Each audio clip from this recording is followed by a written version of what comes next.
Hi, my name is Solange Malguero, and this is my Get Ugly project. Over the past few years as a student, I have seen myself grow and develop in various areas, but have noticed little to no improvement in the competency of initiative and entrepreneurship, specifically when it comes to my ability to work through disappointments and setbacks. When things did not go to plan, I would get unmotivated to continue, and in most cases would give up, telling myself that I would go back to it one day. One day was always my excuse, so for my Get Ugly project, I choose to make my one day today, and work on this competency by making my goal to be more active. I will do this by going to the gym 3 times a week.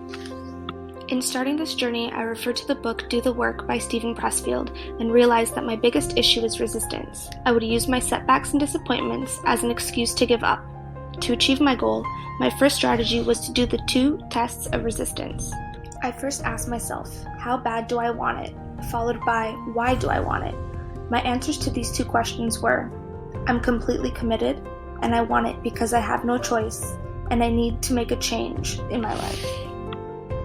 I used my 2 answers as a motivator that I constantly referred back to throughout my journey.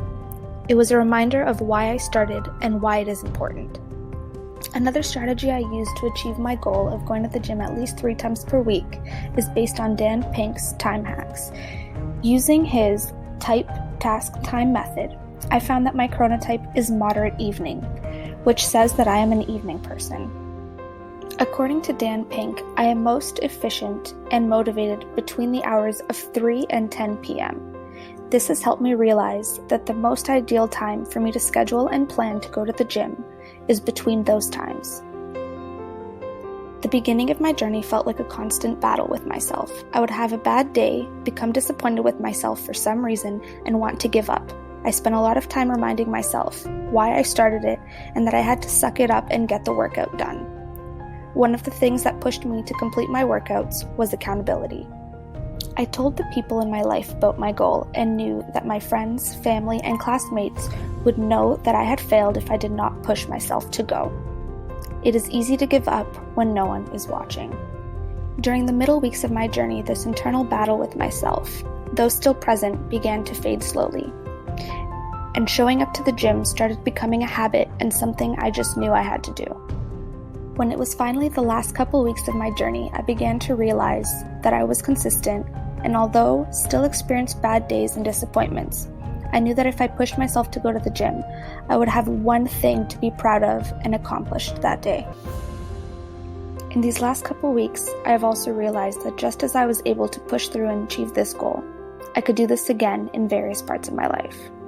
As Steven Pressfield said, once you have beaten resistance once, you will always know that you have beaten it. Now, after I've completed my journey, I ask myself, have I improved my subcompetency and developed the ability to work through disappointments and setbacks instead of giving up? Based on my records, by the 3rd week, I consistently achieved my goal of going to the gym 3 days a week, and even went 4 days in the 4th week. The fact that I have noticed a change in my mindset, and that achieving my goals became easier over the weeks, tells me that just as I achieved this, I can continue to apply this mindset to other aspects of my life, even when resistance hits. As a student in my final semester, I am grateful that I have been able to develop and can continue to develop this competency. I guess it is true when Dan Pink said, "We kick harder when we are near the finish line."